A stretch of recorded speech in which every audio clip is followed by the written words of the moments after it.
예. 저는 이제 그 NCF 모델 논문 리뷰를 이제 발표하게 된 이권동입니다. 제가 할 부분은 이제 인트로덕션부터 이제 이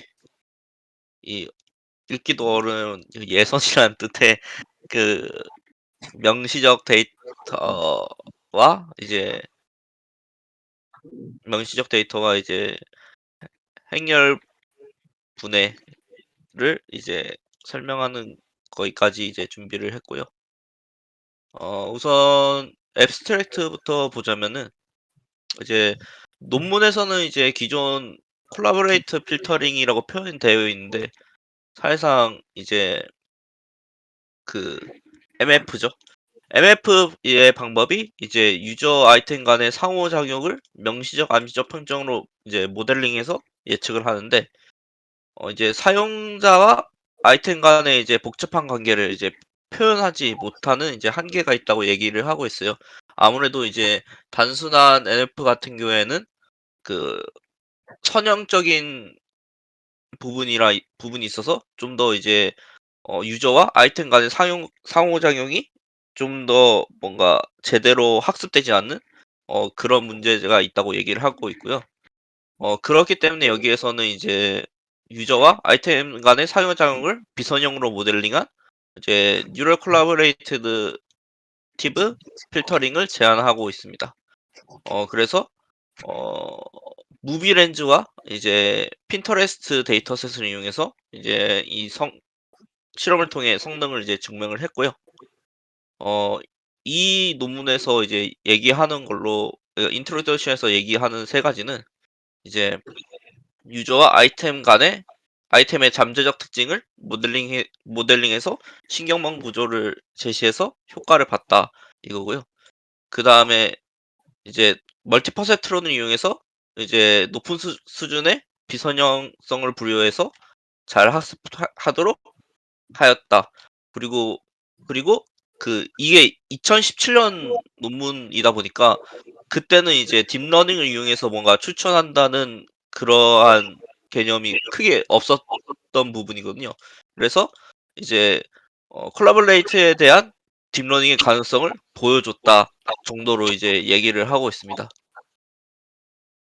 어 그 암시적 데이터라고 해서 어 MF 같은 경우에는 이제 M 곱하기 N 형태의 이제 유저와 아이템 개수로 표현이 된 행렬 Y로 이제 표현이 되는데 여기서 이제 그 예를 들어 Y의 1,1이 1일 때는 이 유저가 이 아이템을 뭐 샀다 하는 등의 이제 어떤 암시적인 정보를 나타냅니다.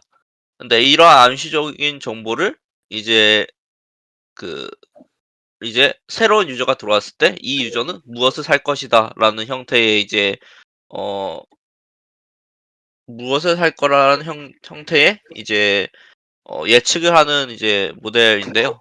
근데 여기서 이제 이 사람이 이 암시적 정보 그러니까 이 유저가 이 아이템에 대해서 샀다고 해서 그 단순한 샀다고 하는 정보를 의미하는 거지 이제 이 사람이 이 아이템을 뭐 선호하거나 비선호한다는 이제 명시적인 뜻을 나타내는 거는 아닙니다. 단순히 이 사람이 그냥 이 아이템을 샀다라는 형태의 그냥 데이터를 행렬로 그냥 표현되어 있는 데이터고요.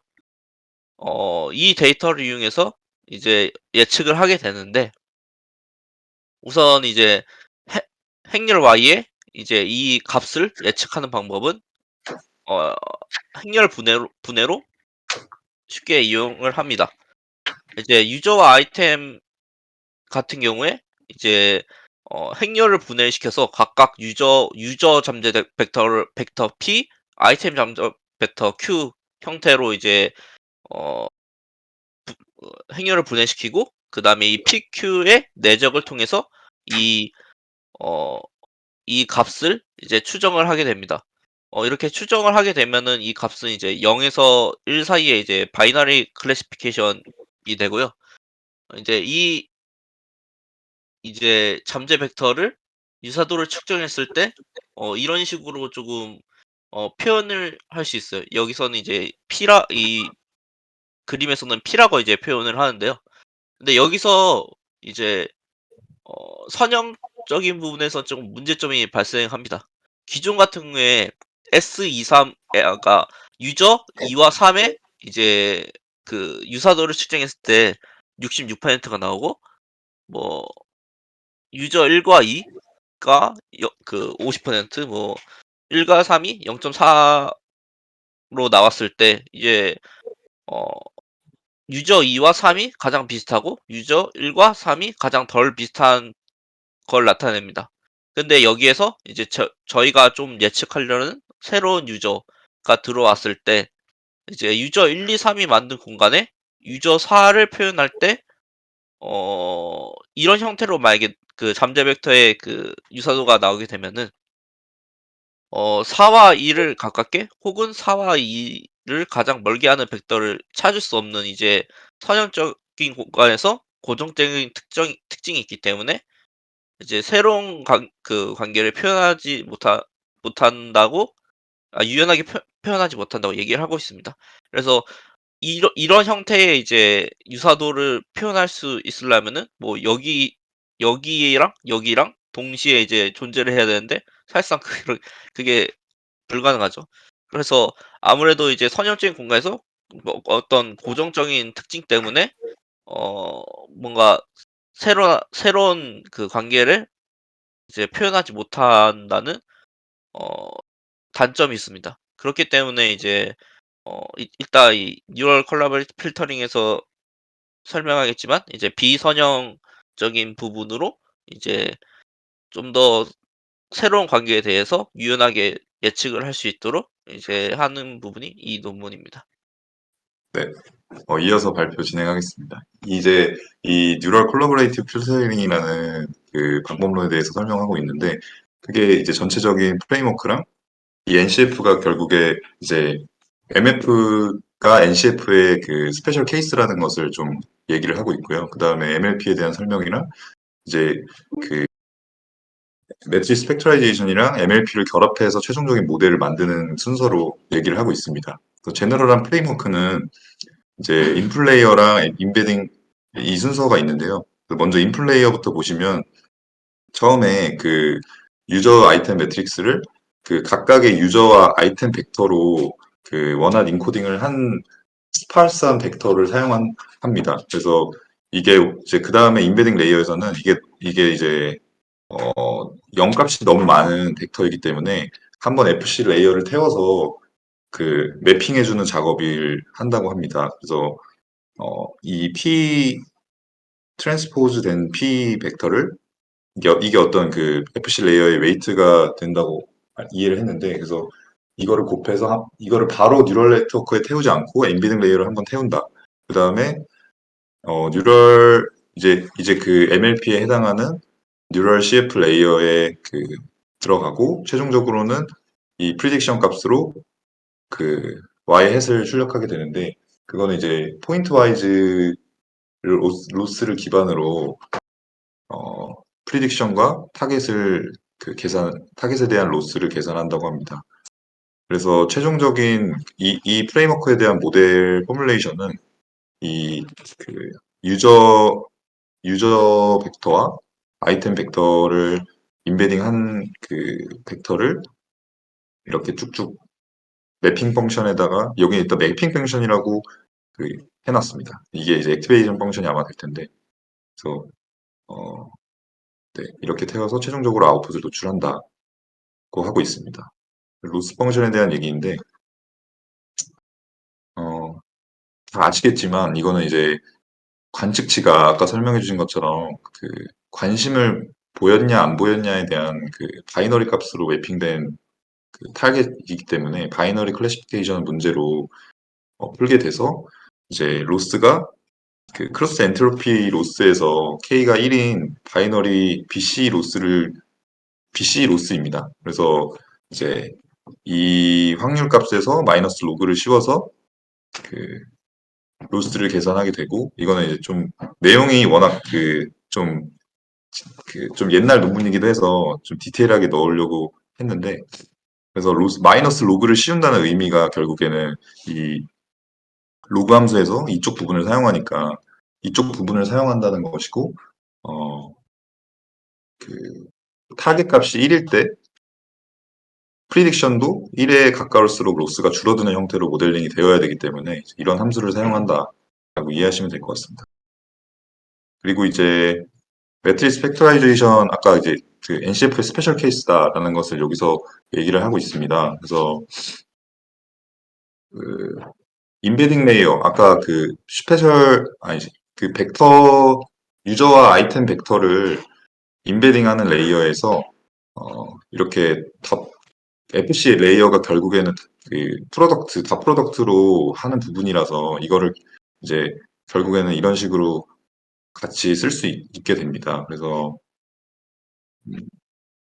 그거를 풀었으면은 이제 이렇게 쓸 수가 있는데, 액티베이션 펑션이랑 이제 어떤 함수 이렇게 일반화되게 수식으로 표현을 할 수 있는데, 결국에 여기서 이 앞에 있는 어, 이 펑션이 항등함수이고 이, 이 어떤 파라미터가 그냥 다 1이면은 결국엔 그냥 다 프로덕트가 되니까 이게, 그래서 배터리 스펙트라이제이션이랑 같아진다. 근데 여기서 이 H를 뭔가 학습할 수 있는 파라미터로 두고 그 이런 펑션이 항등함수가 아니라 좀 넌리얼리티를 줄 수 있는 시그모이드 펑션을 넣어주면 또 다르게, 또 그 MF에서 또 이렇게 고도화를 시킬 수 있고 다양한 방법으로. 그래서 제너럴한 케이스가 결국에 NCF고 MF는 여기서 그 항등함수랑 1을 넣은 것뿐이다. 뭐 이런 식으로 이제 설명을 하고 있습니다. 근데 연구에서는 시그모이드 펑션이랑 아까 말씀드린 BC 로스를 적용을 했고요. 다음으로는 이제 MLP입니다. 그래서 이제 아까 인베딩 되었던 레이어가 그 뉴럴 네트워크를 들어가게 될 때 단순히 그냥 컨캣을 하게 되면은 그런 애초에 유저랑 아이템 벡터를 따로 구성을 했기 때문에 그거를 그냥 단순히 컨캣을 하면 이제 이 인터랙션이 잘 반영이 되지 않을 거다라는 문제를 가지고 MLP를 쓰게 됩니다. 그래서 GMF는 아까 그냥 더 프로덕트로 구성을 했었는데, MLP는 뭔가 리니얼리티를 반영할 수 있도록 하자. 그래서 이 두 개를 같이 어떻게 반영할 수 있을까? 네, 반영할 수 있도록 했습니다. 그래서 매핑 펑션을 두고 이제 일반적으로 잘 아시는 그 FC 레이어입니다. 그래서 바이어스랑 그 웨이트, 그리고 어, 액티베이션 펑션이 있습니다. 그래서 여기서 액티베이션 펑션은 결국에는, 그러니까 아까 그 프리딕션 할 때 시그모이드를 쓰고 그 중간 단계에서는 렐루를 적용을 했는데, 그 이것도 그때 당시에 다 문제가 제기되었던 건데 한번 다시 정리를 했습니다. 시그모이드 펑션에서는 일반적으로 처음에 제일 많이 쓰다가 이 양끝단으로 갈수록 세츄레이션 되는 이쪽으로 그라디언트가 들어가게 되면은 이제 결국 그라디언트가 다시 0이 되니까 다시 백프로파게이션이 안 된다. 그런 문제가 있고, 이제 시그모이드는 그 제로 센터드가 아니다. 그러니까 이 평균값이 0이 아니기 때문에 계속 뭔가 양수, 그러니까 그라디언트가 계속 양수인 문제가 있다는 점이 있어서 있습니다. 그래서 탄젠트 H는 이거를 그 평균이 0인 값으로 이제 스케일링을 했던 펑션이고, 최종적으로 렐루는 이런 두 가지 문제를 결국에 해결을 하고자 이 음수 값은 0이고 그 이유는 리니어 펑션으로 이렇게 모델링을 했던 함수였습니다. 이것도 0에 이제 음수값이 들어가면은 죽어버리는 문제가 있긴 한데, 이제 이게 당시에는 계속 많이 사용을 하고 있습니다. 그래서 아까 말씀드린 이 GMF와 MLP를 결합을 하는 모델을 제시를 했는데요. 그래서 GMF는 좀 리니어한 그 특성들을 잘 반영할 수 있고, MLP는 넌 리니어리티를 반영할 수 있기 때문에 이런 장단점을 잘 결합할 수 있는 모델을 최종적으로 이 저자는 제시를 했습니다. 그래서 단순하게는 처음에 그 인베딩 레이어를 그냥 쉐어하게끔 이런 식으로 수식을 할 수도 있겠지만, 있겠죠. 근데 그럴 경우에는 이 다 프로덕트 한 거랑 콘캣에서 그 웨이트 값을 곱한 거가 디멘전이 같아야 되는 제약이 생기기 때문에, 그렇게 되면은 이제 GMF랑 MLP에서 그 웨이트 디멘전이 그 둘 간의 모델에서 최적화된 모델이 그 최적화된 디멘전이 있을 텐데 두 디멘전이 같아야 되는 제약이 있기 때문에 그런 데서 좀 문제가 생길 거다라고 이제 생각을 해서 결국에는 좀 플렉서블하게 두 모델을 이런 식으로 결합을 하는 것을 제안을 합니다. 그래서 특별한 방법은 아닌데 아까처럼 그 각각을 그냥 모델링을 해주고 마지막에 합쳐주는 모델을 합쳐주는 방식을 적용을 합니다. 그래서 GMF와 MLP를 각각 그 인베딩 레이어 유저 벡터를 각각 학습을 하고 이제 마지막에 프리딕션 할 때 그 두 모델을 컨캣을 해서 다시 한번 그 액티베이션 펑션을 액티베이션 펑션을 태워서 프리딕션 하는 방법을 씁니다. 그래서 어차피 이제 저 코드도 그 구현을 해야 되기 때문에 이거는 좀 레퍼런스를 많이 참고하면서 좀 그 중심이 되는 부분만 남겨놓은 건데 그 말씀드린 것처럼 유저 여기로 이렇게 유저와 아이템 벡터를 각각 인베딩을 하고 얘는 그냥 다 프로덕트로 GMF는 아웃풋을 가지고 있습니다. 그런 다음에 이제 MLP 같은 경우에도 유저 아이템 똑같이 인베딩하고 얘는 이제 컴캣을 해서 그 다음에 MLP를 태우고 그래서 이렇게 두 개의 아웃풋을 마지막에 컴캣을 해서 프리딕션 레이어를 태우는 좀 되게 간단하면서도 직관적인 방법입니다. 그리고 좀 이 모델을 잘 수렴시키고 성능을 개선하기 위해서 GMF와 MLP를 프리-트레인 모델로 이니셜라이제이션 하는 방법을 제시를 했습니다. 그래서 이 부분은 제가 좀 코드를 더 뜯어보면서 말씀을 드리고 싶었는데 제가 거기까지는 하지 못해서 아까 보여드린 이제 마지막에 이 합칠 때 이런 웨이트들이 있는데 이 웨이트를 일단 먼저 프리트레인을 해놓고 프리트레인을 할 때는 랜덤하게 이니셜라이즈 해서 계속 그 수렴할 때까지 학습을 해놓고 이 값으로 다시 학습할 때 초기 값을 사용한다고 하고 그래서 이 모델이 두 개다 보니까 가중치가 이제 두 개가 있을 텐데 그 값을 이거는 하이퍼 파라미터로 이제 설정을 해서 두 모델을 가중합으로 초기화를 한다고 합니다. 그리고 이제 실험 같은 경우에는 특별하게 막 중요한 내용이 있지는 않고 아마 예상을 하시는 내용일 겁니다. 그래서 그 NCF 모델이 기존 모델을 능가할 수 있냐 그리고 아까 로그로스랑 네거티브 샘플링을 했는데 이 부분에 대한 효과가 있는지 그리고 MLP를 제안을 했기 때문에 MLP를 깊게 쌓을수록 도움이 되는지도 이제 실험을 했습니다. 그래서 실험은 아까 말씀해주신 무비렌즈랑 핀터레스트 데이터를 이용을 했고요. 이밸류에이션 매트릭은 그 일단 그 교차 검증법 같은 경우에는 리브 원 아웃이라고 해서 저는 이거는 좀 처음 들어봤는데 엄청 많이 유명하더라고요. 근데 옛날 방법이긴 하지만 테스트 셋을 데이터 포인트 하나씩만 이제 뽑아서 그러니까 100개가 있으면 하나만 테스트 셋으로 두고 99개로 학습해서 계속 돌아가면서 이제 학습을 해서 어떤 그 크로스 밸리데이션 그러니까 그 K폴드랑 비슷하지만 더 약간 그거를 하나의 셋으로 줄이는 그러니까 테스트 셋이 하나의 셋이어서 랜덤리스를 아예 없앨 수 있는 장점이 있다. 그러니까 다 하나씩 테스트를 해보기 때문이죠. 그래서 근데 너무 오래 걸리는 단점이 있다고 하네요. 그리고 이제 평가 지표로는 힛 레이시오랑 NDCG를 사용을 했습니다. 그래서 이거는 K개의 아이템을 추천한 것 중에 진짜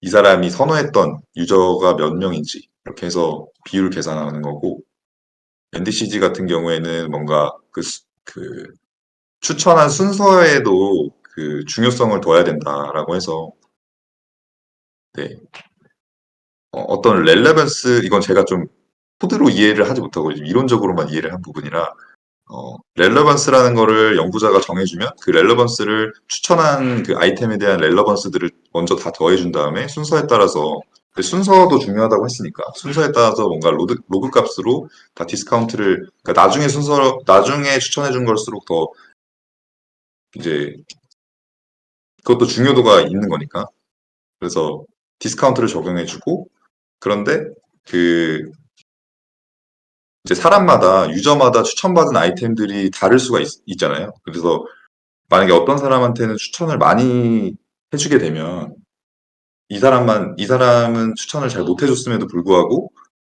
단순히 개수가 많기 때문에 이제 점수가 올라가는 문제가 있기 때문에 이거를 스케일링 해주기 위해서 그 제일 잘 추천해줬을 때 대비로 다 스케일링을 맞춰준 것 같습니다. 그래서 옵티멀 대비 순서에 따라 디스카운트 해준 값으로 그 스케일링을 해서 최종적인 노멀라이즈드 DCG라고 해서 NDCG라는 지표를 사용을 한다고 합니다. 이거는 이제 거의 모든 논문에서 나오더라고요. 그리고 베이스라인으로는 그때 당시에 그 아이템 팝잇과 아이템 KNN이라는 모델이랑 BPR 펑션, BPR 그 모델, 그리고 당시 MF 계열의 소타였다는 EALS가 있었습니다. 그래서 파라미터 세팅은 이제 이런 식으로 진행을 했고요. 네, 기본적으로는 그 MLP 레이어를 3개 정도 썼다고 합니다. 그 정도이고, 그리고 이제 아까 성능이 얼마나 되냐라는 부분인데, 기본적으로 그때 소타를 넘어섰다. 근데 이제 제가 여기서 좀 중요한 내용은 그 NCF는 당연히 소타를 넘어섰지만, 아까 각각의 그 결합하기 전에 GMF랑 MLP 자체의 성능도 되게 높다.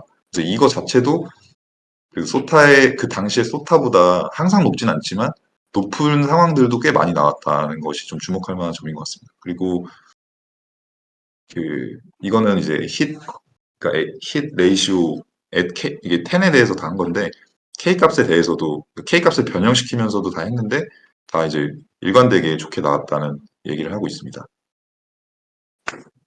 그리고 이제 로그 로스랑 네거티브 샘플링인데 이 부분은 이제 이터레이션에 따라서 뭔가 수렴을 하기 때문에 이 로그 로스가 효과적이라고 그 논리를 갑니다. 그래서 어쨌든 이 이터레이션이 증가할수록 수렴을 하고 있기 때문에 이, 이 로스 펑션이 적합하다, 잘 학습이 되는 거다, 이렇게 합리적이다라는 얘기를 하고 있습니다. 그리고 네거티브 샘플링은 제가 막 직접 딱 다뤄보지를 못해서 이거는 100% 제가 이해하는지는 잘 모르겠는데 아까 그 임플리시트 데이터 같은 경우에가 네거티브한 그 데이터를 잘 모르는 단점이 있잖아요. 그러니까 이 사람이 관심을 보인 클릭만 기록이 되기 때문에 이 사람이 관심이 없는 난 이거 싫어한다 라는 거에 대한 데이터가 없어서 그게 이제 제일 문제가 되는데 네, 그 부분을 그래서 파지티브이 그래서 너무 적다는 문제가 있어서 파지티브의 레이쇼에 맞게 그 샘플링을 했다라고 이해를 했거든요. 저는. 그래서 네. 그것을 파지티브 대비 네게티브를 샘플링한 레이쇼를 변화시키면서 또 학습을 했는데 이제 네게티브 비율을 계속 증가시킬수록 또 좋아지고 계속 좋아지는 건 아니지만 그래서 3에서 6 정도의 레이쇼를 가질 때 제일 좋다. 이런 결론을 냈습니다. 그리고 마지막으로는 딥러닝의 효과를 보기 위해서 이제 MLP 레이어도 4개 레이어까지 증가시키면서